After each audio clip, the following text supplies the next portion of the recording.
Hey, it's Carmel Van Niekerk, and today on Learning from Leaders, we get to speak to Darlene Menzies, who is the founder and the CEO of SMEasy and the founder and the CEO of FinFind. I'm very excited about this interview. She's got so much to share with us. Let's go. Hey, it's Carmel Van Niekerk, and today we get to speak to Darlene Menzies, who is the founder and the CEO of FinFind, and she also started the company SMEasy. Welcome, Darlene. Hi, Carmel. Lovely to be here. Thanks for having me. So, Darlene, today and a couple of days before this, we've just been interviewing founders of tech companies to help people who are launching their apps or their software as a service into the market, predominantly in Africa. And at the moment, we've been speaking mainly to people who have launched in South Africa. So we are wanting people who have been there before just to accelerate these entrepreneurs' journey so that they can skip over a lot of the learning from you guys and just accelerate their path into trying to make revenue from their products. So if you can just maybe just explain to us your personal journey of starting your companies and maybe the journey of SMEasy and of FinFind. Sure, no problem. So I think like any good solution, it starts with your own problem. So, they say difficulty breeds opportunity. And that was definitely the case for me in terms of SMEasy and FinFind. So I was in corporate IT in the IT world for about 15 years, went into the nonprofit sector for a couple of years. And then in 2004, started my own software development company, predominantly to try and develop solutions that could help a socioeconomic upliftment. So I was trying to use tech to solve issues around linking the unemployed with jobs, a lot of linkage. And what I did within that company was realize that you can't build, you start a product inside of a software company, but you actually have to ring fence it out. You've got to take it out of that company and put it into its own vehicle, because investors don't want to invest into a software development company that's developing all other kinds of software. They want to develop a product. So I've learned along the way. I've raised about probably now, I think about 40 or 50 million in venture capital and for a number of different products. I've liquidated 3 times. I've been through business rescue, and over the last sort of 6 years, really, or 7 years, really learned how to build lean business, build software development product that can be taken to market. So it started with SMEasy, which was a product. It's basically a very simple product that entrepreneurs who don't understand accounting can actually do their quoting, invoicing, their payroll, and their accounting. Basically the principle is you put simple entries in. I bought this from there for that much. This is what I paid. And the system takes that and produces these double entry called debits and credits in the back end to produce your information the accountant needs. So it was a global innovation. And really it came from, I didn't understand my accountant. Whenever he spoke to me, I didn't know what a debit or a credit was. I didn't know what he was talking about. So I thought if I could tell him the way I saw the world, yes, and then use that in a system where we could actually backward engineer it, because most of these accounting systems are developed by accountants for accountants. Meantime, it's the entrepreneurs who've got to use them. Absolutely. And then just lastly, the same happened with FinFind. Trying to find money, didn't know who the lenders were. And I thought, well, couldn't we have one system, one place where all the lenders and all the products were, and entrepreneurs just had to go there, a bit like the Tinder for SME finance. You go there and you say, this is what I am, this is what I'm looking for. Are there any suitors out there? So both of I've developed a number of products, but the 2 main ones that we've taken to market and done well with have all come out of my own challenges as an entrepreneur that we've solved and then solved for the rest of the market. Yeah, that's such a good way. Instead of going and creating what you want, you've actually just had a problem, pushed through your own problem, and then helped others who've had the problem along the way. Exactly. Yeah. I find that you... No, you? No, I was going to say, I find that you've got to have passion about something you do. Listen, building business is really hard. Building an innovation business where you're trying to convince a new market about a new product is harder than just normal selling. And so you've got to be really passionate about it. And normally you're passionate when you've had a challenge. It's like having a stone in your shoe that you've managed to get out. You want to tell everyone else who's got a stone in their shoe. And so, I find I can only really develop and get behind product that I really am passionate about, have had the problem and have solved it. It's very difficult just to sit and try and have a brainstorm moment about let's think about what product we can develop. I find very few businesses that really, you look at all the big businesses from Facebook all the way through, they were each solving a problem. Zuckerberg was solving a problem within his university environment. Each person, had a specific problem, and that they then, for me, it was like per chance. I'm like, gee, everyone's got this accounting problem. Oh, we can take this product to market, but I first solved my own problem. Yeah, that's so good. So, so if you were solving a problem, but in terms of just tech, like, because these entrepreneurs who are watching are mainly, developers. They are never talking. They're never the people who are using the products in the end. So they don't normally do things with the customer, language in mind. But besides that, what would have been the biggest tech issues of bringing out a technical product like a software as a service that you've got in South Africa? What do you think the biggest tech issues have been? Sure. So I'm going to answer that. I'll just park that for 2 seconds and say this. Every good tech business needs a hacker and a hustler. If you've got all hackers, in other words, if you've got all tech people, you're going to get the most flippin' amazing product. You're never going to take it to market. If you've got a hustler who doesn't have a hacker, you're going to have someone who's selling and they don't really have good kit to sell. And so in South Africa, there's a lot of good product that never ever made it to market. There's actually a lot of not so great product that got out there because a hustler was able to get it to market.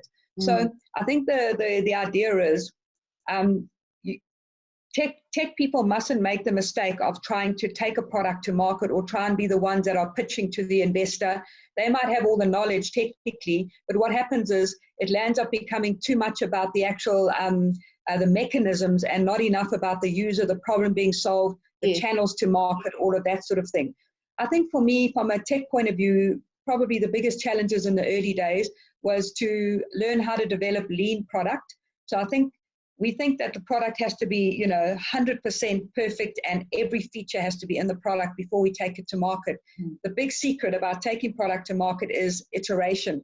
So you've got to get a real minimal viable product, something that's basically just being held together. It's answering the problem.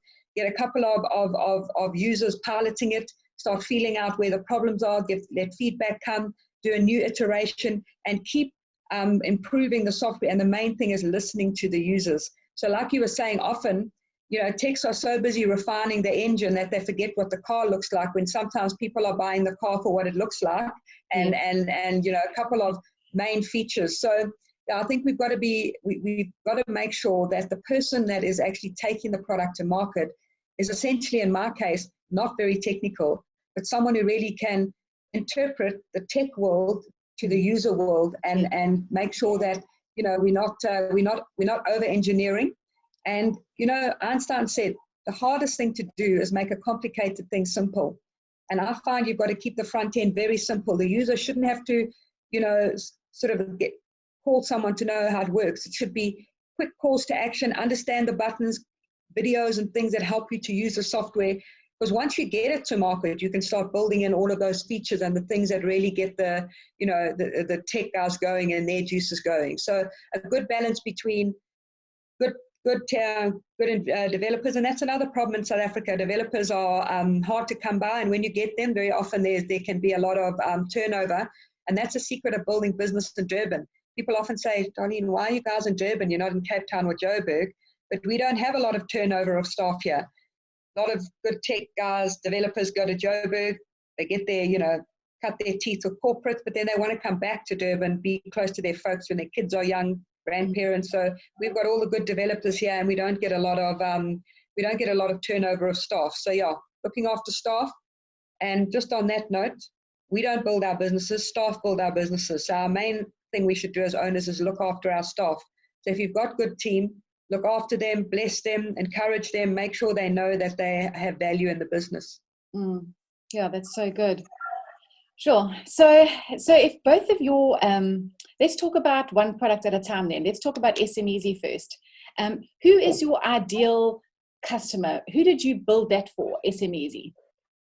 Okay. So we basically built SMEZ for the guy who started a business, been going for could even be a couple of years, turning over a couple of hundred, even a couple of million, but is using kind of Excel. So it's the owner managed business who maybe on his own picked up a few staff along the way, is growing his business, but really is struggling to keep track of what invoices have gone out, have they been paid, struggles mainly to manage his cash flow. So he's managing his business really out of his bank account, as opposed to knowing, these are the guys that I owe money to. This is who owes money to me. This is what's in my bank account. This is the timing of how that money is going to move in and out. When am I going to be short of money? A lot of small businesses are not even invoicing for the work they've done because they don't have a good invoicing system.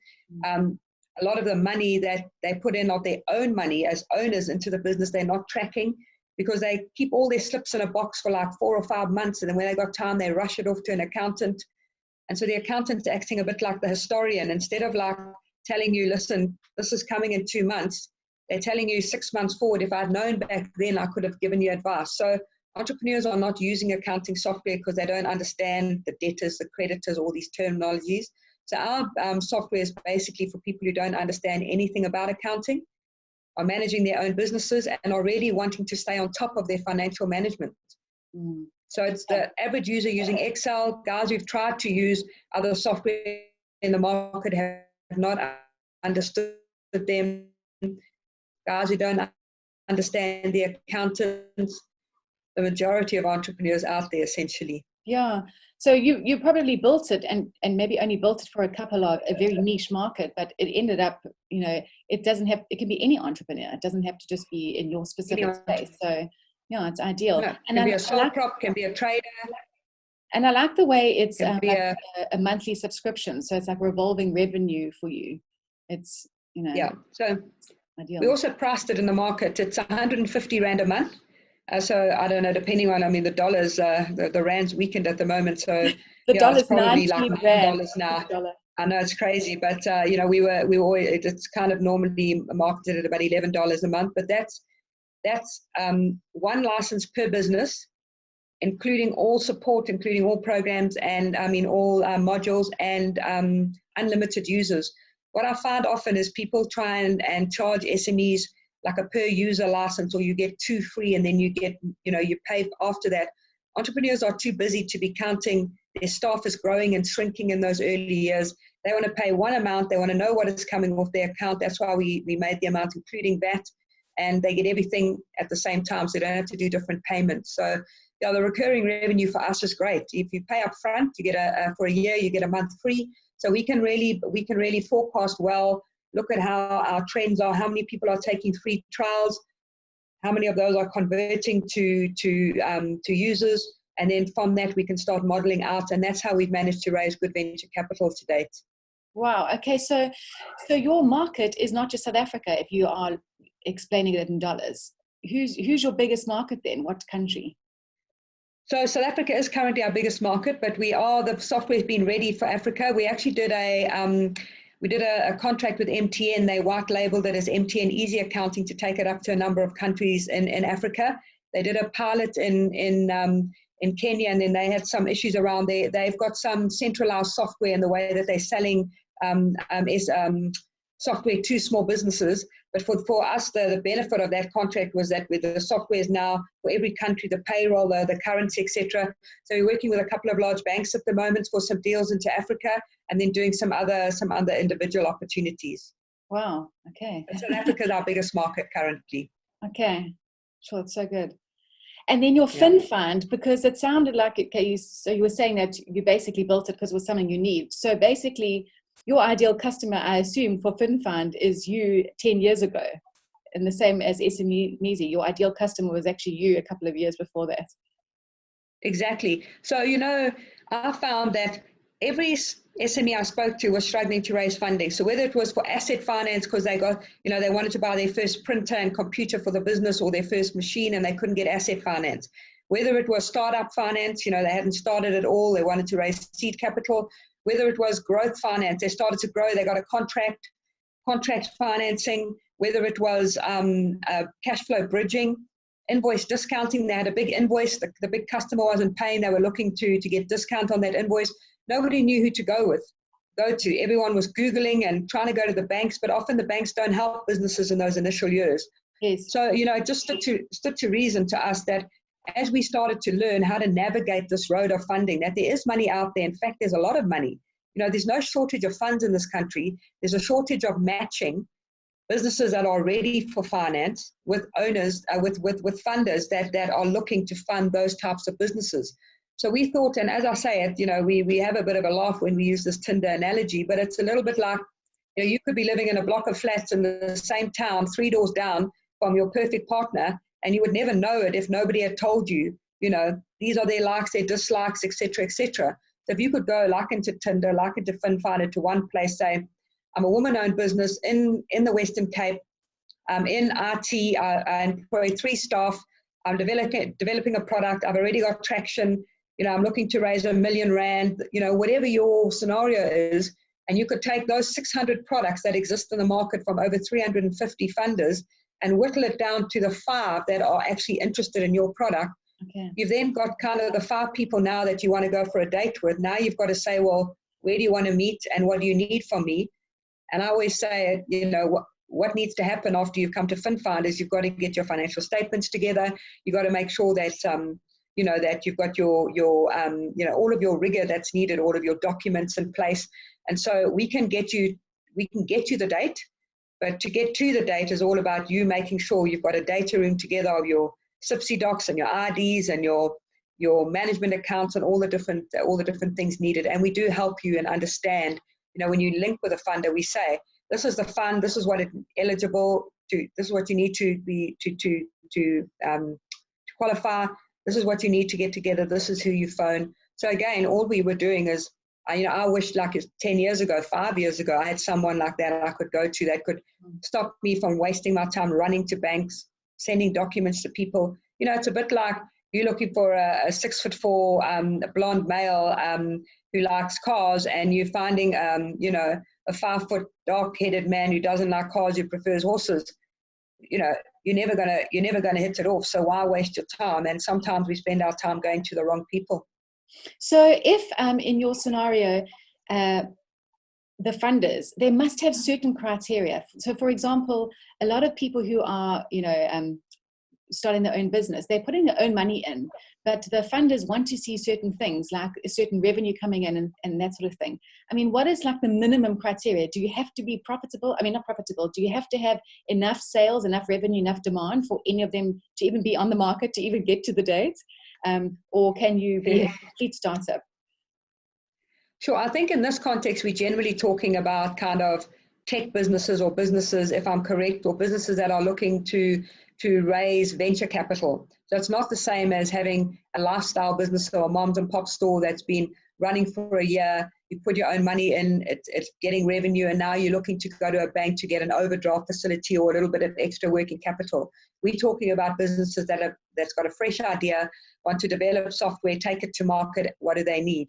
So sure, revenue is needed, because putting your own money in, first of all, is always a good sign to a venture capitalist, because it means that you've got what they call skin in the game. You've been willing to risk your own money in the game. And so if they're risking theirs, you're willing to risk yours. That's a good thing.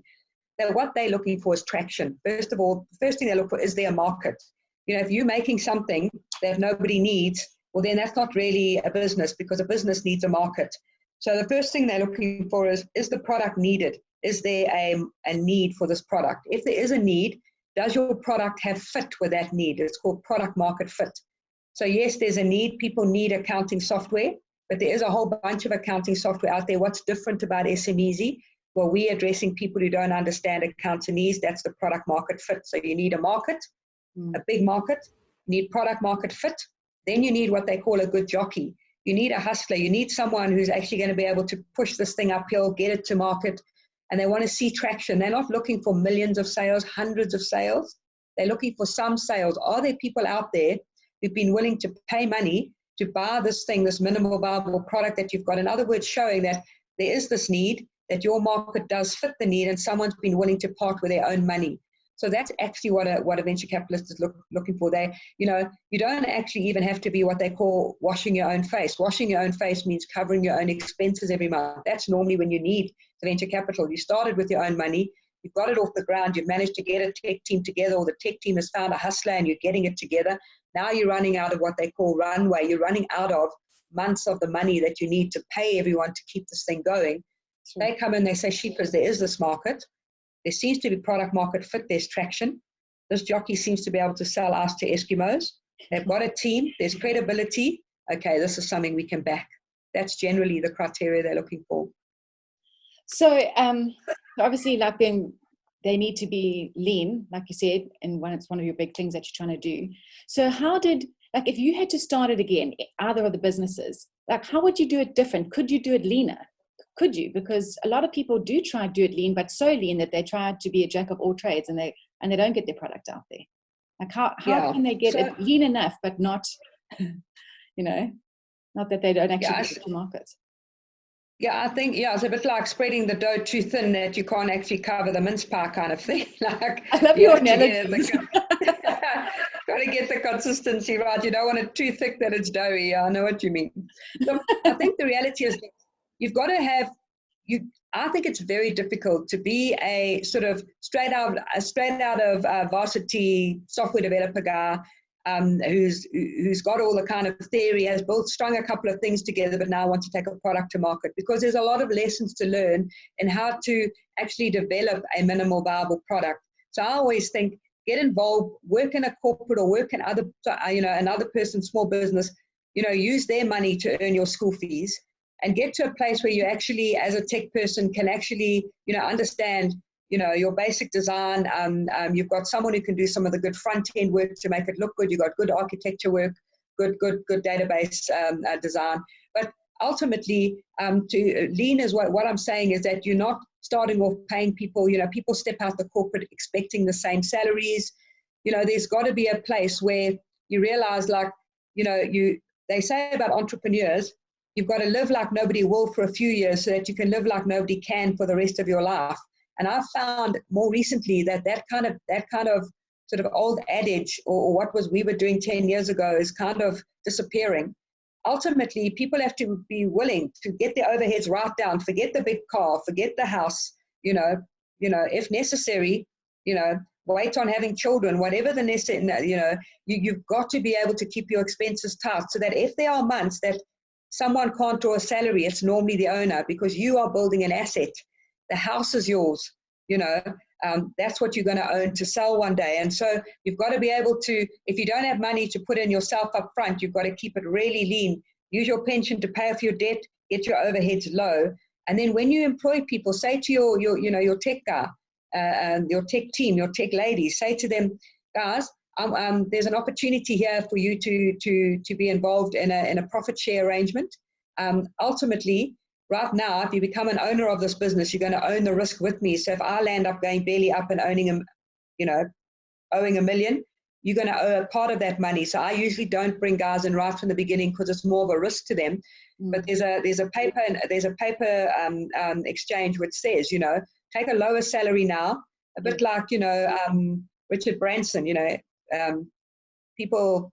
When he started out off some of his early businesses, they slept in his lounge and they ate pizza and they got stuff going. Some of the stuff that happened in Facebook, we need to get back to that old sacrificial kind of way of building. But the lean is more about, you don't have to so much, you can build the tech well without so many bells and whistles, but the lean is more, how do you keep your expenses tight so that the income can stretch and the money coming in from the venture capitalists can stretch as long as possible. Yeah. I think one of the problems is with what you were saying, is that so the people that are mainly that we're speaking to are people who've had well-paying jobs, and they've stepped out because they've got a business idea related usually to their industry, and they're wanting to push that product. So they are taking a cut, but they are quite perfectionists because they've had to be in their role. So they don't want to just bring out a minimum viable product. They want to bring out the best because they want to show the best that they've got. And it's really hard for them to just bring out, like, when Word came out, version 1 was hardly anything on it. But they still pushed it out. But it's quite hard for people to do that, They don't like it. And I'll tell you, it takes about 18 months to get the corporate out of anyone. It's like, it's like, putting, something in a sieve and sieving it. The corporate keeps pouring out in some way, I find, for 18 months. I've made mistakes in many of my businesses where, we've seen a specific skill set and thought, I'll bring in a corporate guy, the business can now afford that. But ultimately, I found those types of skills, I rather wait. I get a consulting service in, pay them for what they need to be for the time, and let them move on and cost somebody else money. If someone's coming out of the corporate, my advice to them is you should have been building your your prototype, your kind of business, alongside what you're currently doing, making sure that you've been able to get to a very basic minimal viable product, that you've tested the market. You've got to get rid of all arrogance about you thinking the market needs this. You need to find out what does the market need. Stand around, browse, ask your mates that are, would you use something like this? And not saying it's yours. Say, have you had this problem? Yes. Or how would you solve it? Get it. People say don't share your IP because people will steal it. Let me tell you, not a lot of people out there brave enough to leave their jobs and start a business. Yes. Share your idea with everyone. Get everyone's input and idea, and take that rough diamond of yours and smooth it out against anyone you can. That's not going to cost you market research. And ultimately, you've got to. Perfection will kill you. Being a perfectionist will kill you if you're trying to build a product that can go to market. You'd be amazed how forgiving users are of software that is what they need but doesn't have all of the bells and whistles or even has some bugs. Ultimately, get ahead. People will get to market before you while you're still busy perfecting yourself. Somebody else has married the guy that you could have gone on the date with, kind of thing. So you got to get yourself out there. You got to get on the get yourself in the market. Let people see what you've got and build your brand. This I don't know the timing of the interview, but we're in this time of the COVID virus at the moment. What it's teaching us is that everyone's working from home, and you actually never know how big any brand is. You can build your brand as big as you like in the online marketing world, and you can be working essentially from your bedroom with text with a couple of developers working from their own bedrooms. And nobody has to know. As long as the product is good, it's doing what it says, you've got good reviews, etc. That's lean development. The cloud is leveraging the playing field for all of us. There's good toolkit out there for people. And so, get your brand out there. Build something you can grow into rather than, be bigger than the thing you're trying to grow into. Yes. Build a brand out there. Get the problem out there. Speak about it. Yeah. Yeah. That's good. I've just got two more questions. Sure. I know your time is precious here. I'm just going to try to go quickly. No, not at all. The first is, how do you keep relevant in this market? I mean, right now, I have looked at your website, and you've got the whole coronavirus thing for the government and how to get relief. But how do you as a tech company keep relevant? Okay, it's a good question. So I must say, I have a phenomenal team.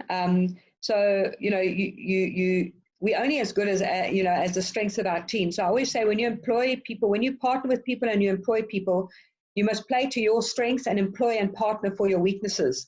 So for instance, I'm a really good leader. I'm a good inspirer. I'm not a really good manager. I don't manage people well. It's just not in my nature. Also, in terms of marketing, I've got really good marketing specialists on board, people that are keeping a lookout through Google Alerts at different things that are happening in the market, keeping their ear to the ground. And we have team times in the morning. We have groups that we share stuff on. So, I've currently got 4 of my team sectioned out, and they're the COVID specialist group. So besides the current job they're doing, any article, anything that any of us come along goes to that group, so they can keep reading and knowing, and they are distilling that information and being able to feed it back. And we're actually putting up part of our site now is going to be a one-stop shop where a small business can go and find everything they need to know about the COVID, whether it's tax, whether it's funding relief, etc. So I think staying relevant is about making, and also the people in your team that have a natural propensity or excitement about something. I don't ask our tech staff to be keeping up with what's happening in the marketing side of COVID. But when it comes to what are the latest tech trends and what are things that can help catapult us forward. And also I always say, don't use new technology for new technology's sake. It's got to fit the requirement. But our guys are sitting on the edge all the time saying, "Oh, we could use this. Have you seen this? Let's look at that." So I think keeping relevant is about how relevant each of our teams and their leaders are building into their areas of expertise and then feeding that back. And a lot of time, me picking up, gleaning those sorts of things and being able to bring them through in forums like this. Sure. Yeah. If you don't mind, I'm just going to have a sip of water. Please go ahead. So I have then one more question. Although I would love to know how many funders you've got, like on your FinFind, like how many there are in comparison to, actually, can I ask that? How many funders do you have in Yes, you comparison can. to how many applications?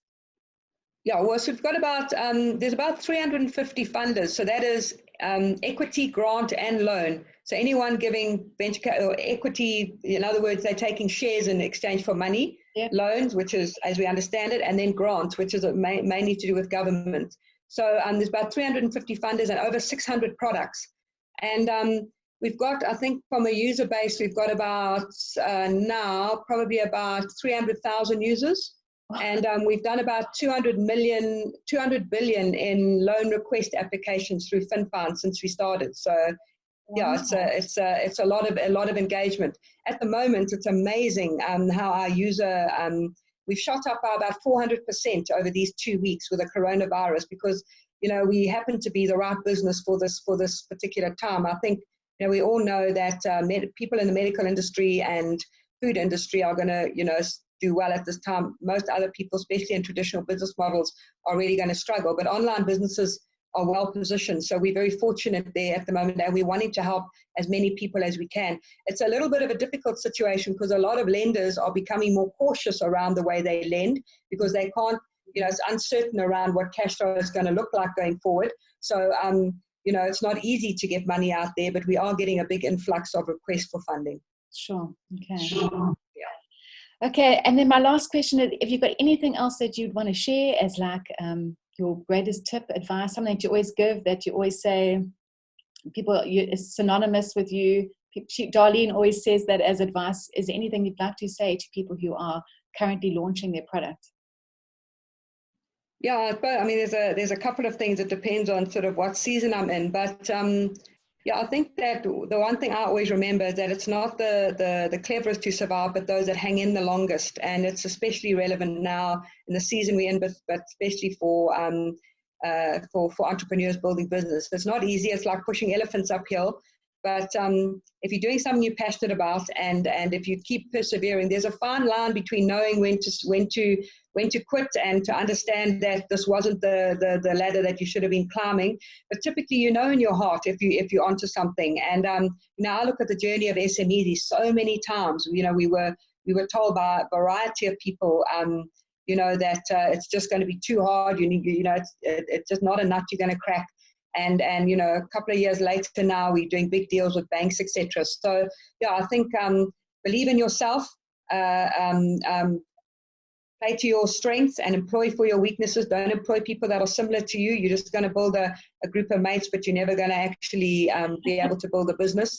And and if you're not willing to risk the unusual, then you what does the saying go? If you're not willing to risk the unusual, you're going to have to settle for the ordinary. And that's really one of the sayings I have. And none of us want to be ordinary. And the difference between ordinary and extraordinary is that little extraordinary. So yeah, just do that little extra, push that elephant up a hill, and you'll be amazed that you're standing looking at this amazing view. You've got a big venture capital Series A deal, money's coming in, and you're thinking, sheepers, this is what I dreamt about, and it is possible. It is possible. Oh, thank you so much for all your advice and for taking time out to just come and speak to people who are hitting the road only now. And it's just so nice to learn from someone who has had the experience, and you're just so open to share it with everybody. So thank you. Anytime, Carmel.